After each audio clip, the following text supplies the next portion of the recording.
Agora, por falar em arbitragem, ô Pascoal, nós teremos quarta-feira.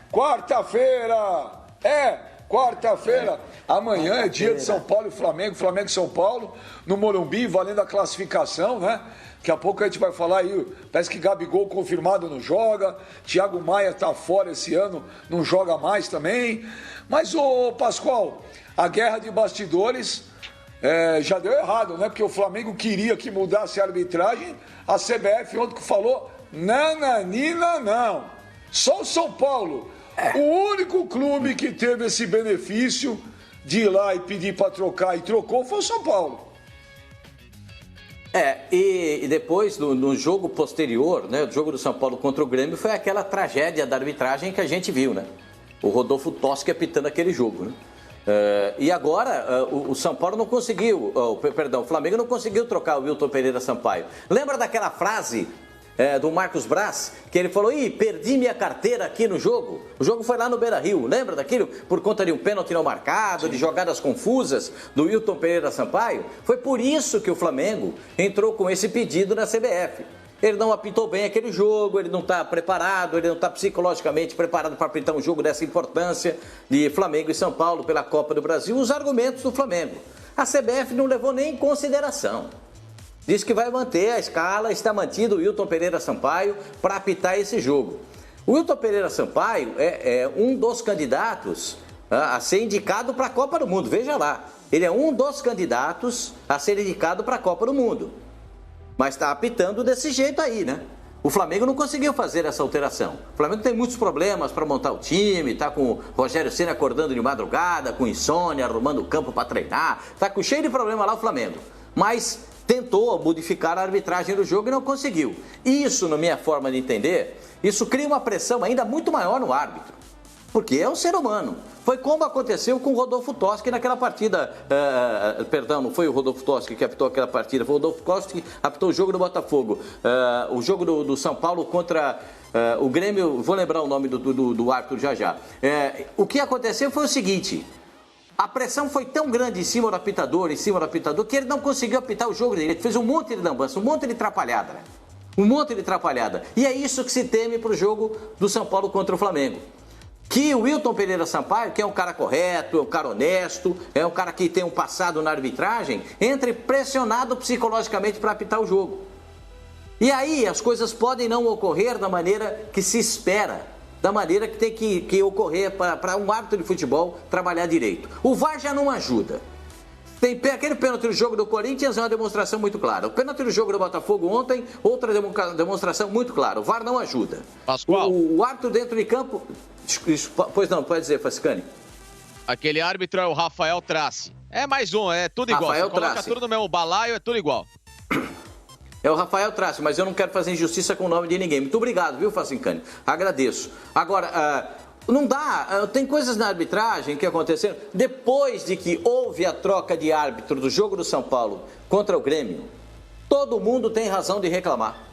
Todo mundo tem razão de reclamar. Qual será a explicação do presidente da comissão de arbitragem para o Atlético Mineiro? Indagando por que é que não foi dado aquele pênalti. Qual será a resposta do comandante da arbitragem para se dizer que não foi pênalti a favor do Botafogo no em cima do Calu no finalzinho da partida contra o Red Bull? Quais são as explicações? Não tem explicação. Então o futebol brasileiro vive disso de pressão e lamento que o Wilton Pereira Sampaio entre pressionado para apitar uma partida de tanta importância pela Copa do Brasil. Tomara que ele tenha condições psicológicas perfeitas para apitar esse jogo. Eu desejo isso, espero isso, que o Wilton tenha essa capacidade de assimilar esses problemas e apitar direito o jogo, porque a pressão em cima dele é enorme. Sobrou tudo para o apitador do jogo.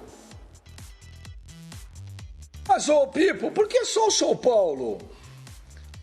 Quando o São Paulo conseguiu mudar a escala de árbitros naquela partida contra o Grêmio, todo mundo foi unânime em falar: perigoso isso, perigoso, né? Porque vai ter que abrir um precedente. Agora todo mundo está no direito, que se o São Paulo conseguiu, mas ninguém consegue, só o São Paulo. Então, Pipo, você que é igual o Pascoal, você fica vasculhando a vida dos outros, fuçando lá, grampeando o telefone, você e o Pascoal, vocês fazem muito disso para ter informação. Que conclusão que você chega Por quê? Por que só o São Paulo consegue mudar a escala? Conclusão que eu chego é que ele foi o primeiro, Benja. Ninguém tinha feito, ele foi lá, vou dar uma especulada ali pra ver se eu consigo, tal. Aí, pô, não gostei desse cara, muda aqui, tá, a gente faz um arranjo aqui rapidinho, pá, pum, pum, pum. E aí, quando isso veio à tona, uma chuva de polêmicas, de críticas, de revolta de outros clubes e tal. E como ficou muito feio, né, o que fez a comissão de arbitragem da CBF, acabaram, né, parando por ali. É a única explicação que eu tenho, não consigo enxergar outro tipo de explicação, por mais que pessoas ainda queiram suspeitar de segundos e terceiros interesses, né? De que o presidente da CBF é São Paulino, de que não sei o quê. Não, acho que absolutamente isso não tem nada a ver. Eu enxergo muito mais porque o São Paulo foi o primeiro que se colocou à disposição de tentar esse tipo de mudança. Ninguém tinha feito. O Gaciba, ou aqueles que tomaram a decisão, né, acharam que poderia não ter uma repercussão tão grande assim, que seria compreensível. Na verdade, não foi compreensível coisa nenhuma, né? Foi uma vergonha, foi uma piada o que aconteceu. Eu acho que hoje, claro, todos têm o direito de querer, mas eu acho que todos deveriam ter a prudência de entender que todos os árbitros, em algum momento, vão te prejudicar.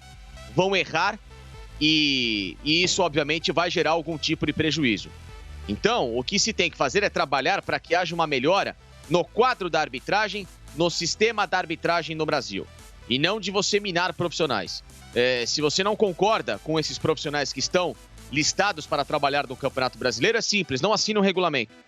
Não assina o regulamento, não quero trabalhar com esses profissionais, não nos sentimos confortáveis para isso, aí faça um motim ali de outros clubes, tal, não sei o quê, e quebra o sistema da arbitragem. E tenta trazer alguma coisa diferente, não sei, árbitro de fora, uma comissão de fora, não sei, qualquer coisa que dê credibilidade a um campeonato que para os clubes me parece que eles não creem que exista, né? Porque se a cada rodada você vem com declarações como essa, perdi a carteira, não quero esse árbitro, esse não sei o quê, então você não acredita na lisura do campeonato. Então você não se sente seguro que esse campeonato te traz 100% de clareza. E se você não se sente 100% claro de alguma coisa, você não vai disputar a vera essa competição. Então para a competição. Para tudo, né? Não queremos mais jogar, não dá mais, os caras são muito ruins, o VAR não sei o quê. Para a competição, reseta o campeonato, reseta a fórmula e faz alguma coisa diferente. Porque se a cada rodada a gente tem de vir a público para discutir arbitragem, para discutir reclamação, para discutir que o cara agora quer trocar o árbitro, que o outro não concorda. Então, meu amigo, o que a gente está fazendo com o campeonato em andamento? Né? Encerra o campeonato, muda a comissão de arbitragem, demite de cabo a rabo os responsáveis na CBF por esse tipo de editoria, e a gente tenta fazer do zero alguma coisa. Só isso, Benja. Porque o que não dá para entender mais é toda rodada as mesmas reclamações, sendo que a gente vê nos grandes países do mundo pouquíssimo isso acontecer. A gente tem visto mais recentemente um chororô na Espanha contra os pênaltis do Real Madrid, ou alguma arbitragem outra do Barcelona, mas ponto, coisa muito pontual, porque na Espanha também existe para muita gente um favorecimento excessivo para os dois clubes. Mas de resto, o mundo inteiro convive com isso, cara. É só aqui que a coisa não funciona. Ô Flávio, o imperador, deixa eu falar um negócio pra você, ô Flavinho. Eu tenho um problema que eu fico desde que eu era moleque, eu sou viciado em filme de máfia, né? Então eu fico assistindo filme de máfia, e aí a minha cabeça, ela sempre cria teorias da conspiração. Para mim sempre tá acontecendo alguma trama, nada é por acaso. E aí, Flávio, deixa eu perguntar um negócio. O Gaciba foi aquele dia lá na televisão, foi lá na Sport TV, até que o Sormani ficou bravo pra caramba com o Gaciba, e admitiu um erro clamoroso naquele jogo São Paulo e Atlético Mineiro, lembra? Um gol legítimo do São Paulo. O Gaciba falou, foi um erro, a linha de impedimento, gol do Luciano. Aí o São Paulo vai, depois de um tempinho, e pede alteração na escala dos árbitros. A CBF aceita na hora. Aí o Flamengo vai lá, os outros clubes vão lá, não tem mais isso. Foi um pedido de desculpa aquilo? Pode ter sido. uma compensação. A gente vê esse tipo de compensação muitas vezes dentro do mesmo jogo, né? Quantas vezes a gente não viu o árbitro, sei lá, numa partida, antes de ter o VAR, né? Hoje está mais difícil, essas coisas meio escandalosas. Mas quantas vezes a gente já não viu um árbitro que deixa de marcar um pênalti no intervalo? Tá difícil ver coisa escandalosa? Oi? Tá difícil ver coisa escandalosa? Foi um escândalo o pênalti a favor do Atlético Mineiro, não deram. Ontem foi um escândalo dar um pênalti, não deram o pênalti a favor do Botafogo. Não tá vendo coisa escandalosa? Eu vou ver cachorro voar daqui a pouco. E São Paulo e Goiás? Mas é mais difícil. É mais difícil. São Paulo e Goiás. Você tem o VAR que desmascara um juiz. Mas eu tô falando dessa coisa, essa tese da compensação, a gente já viu dentro de um mesmo jogo. Quantas vezes, né? O árbitro que anula um gol, descobre que no intervalo que não era para ter anulado, marca um pênalti que não foi para compensar. A compensação, a lei da compensação, a gente já convive com isso há muito tempo no futebol brasileiro. Eu tinha a tendência de achar que o fato de o presidente da CBF ser muito ligado ao São Paulo possa ser um elemento a ajudar a explicar a pedido atendido do São Paulo, né, para mudar um árbitro e que não tem se repetido com outros clubes. Mas não tenho provas disso, nenhuma. Eu tenho prova que tem dois fatos. O São Paulo teve seu pedido atendido e o presidente do São Paulo, da CBF, era um dirigente ligado ao São Paulo. Isso são fatos. Agora, daí a inferir que isso ajudou o São Paulo seria meio leviano da minha parte, porque eu não tenho prova nenhuma. Da mesma maneira, Benja, que a gente dizer que foi uma compensação é apenas uma especulação, uma insinuação.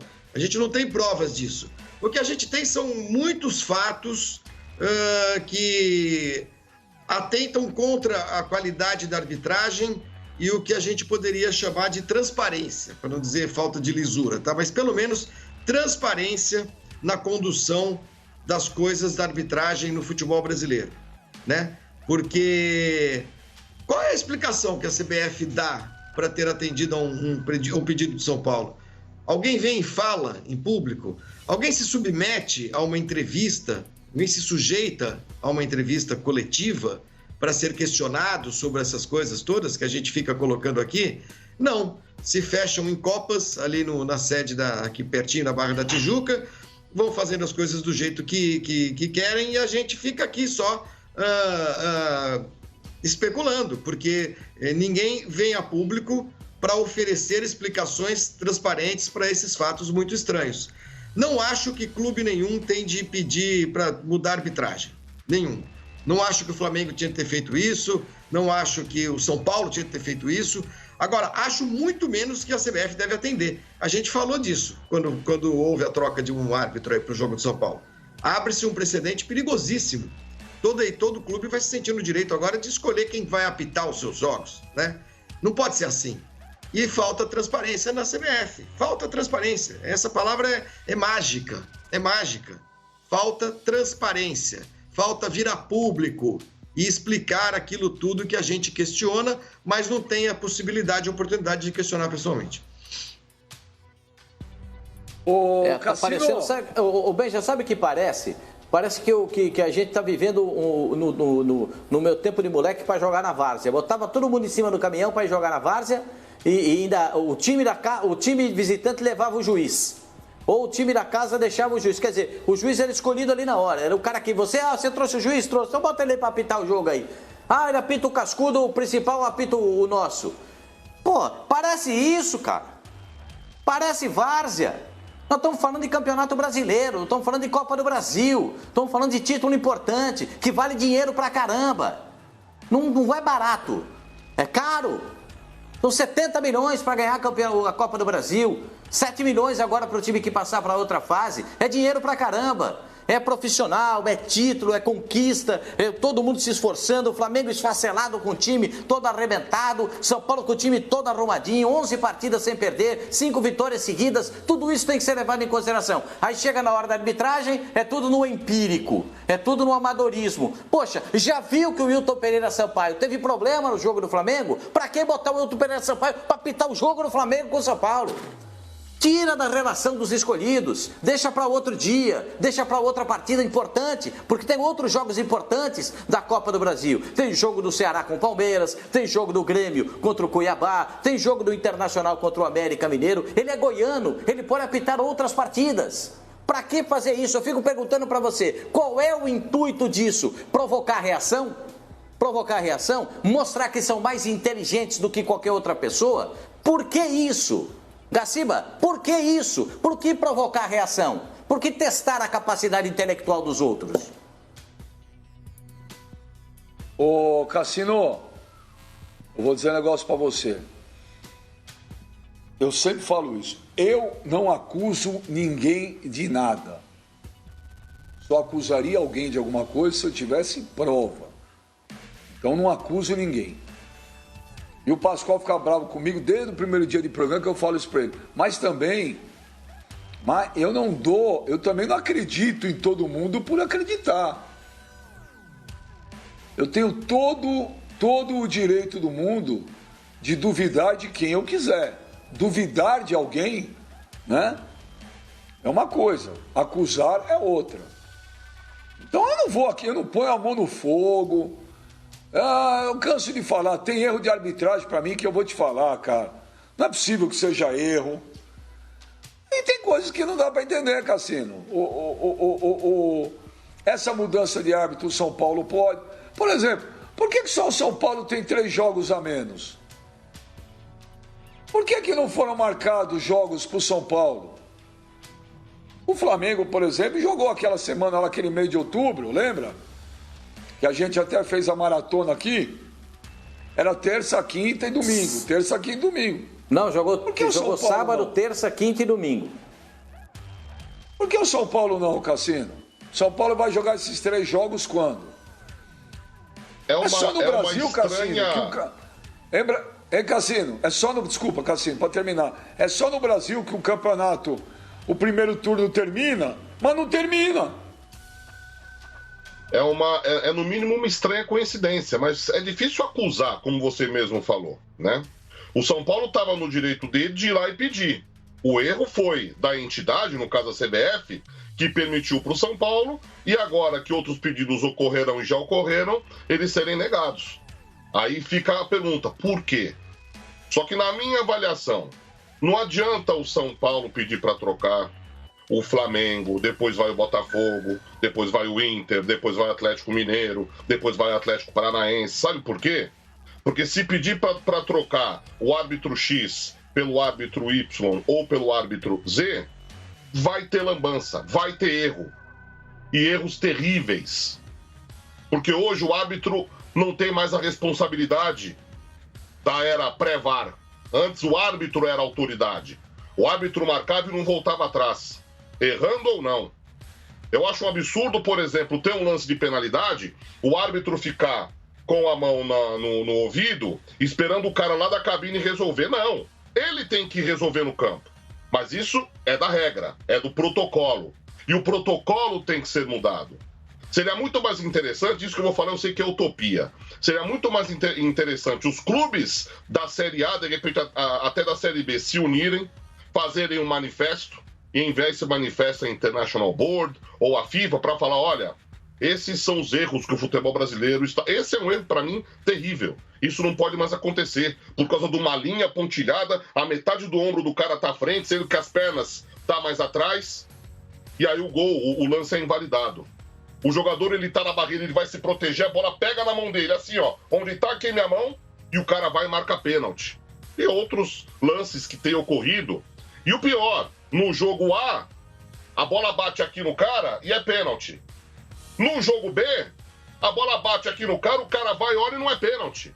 Ou seja, falta critério, falta muita coisa para esse VAR, não só no Brasil, mas em todo o planeta, ser bem utilizado. Eu sou favorável à tecnologia, mas do jeito que está vergonhoso, está ridículo esse uso da tecnologia. Eu repito, muito mais interessante do que cada um ficar pensando no seu umbigo agora e ir na CBF pedir para mudar o árbitro, são os clubes se unirem. Isso não vai acontecer porque todo mundo só pensa no seu umbigo. E a FIFA fala, gente, vamos acertar essa porcaria, porque é caro, não é barato. essa porcaria de VAR para que não tenha dúvida. Porque senão não dá, gente. A gente imaginou que com o VAR não teria mais a conversa de segunda-feira no botequim, na hora do almoço, na hora do jantar, sobre a arbitragem, mas triplicou, quadruplicou as dúvidas sobre a arbitragem por conta do VAR. Essa é a minha opinião.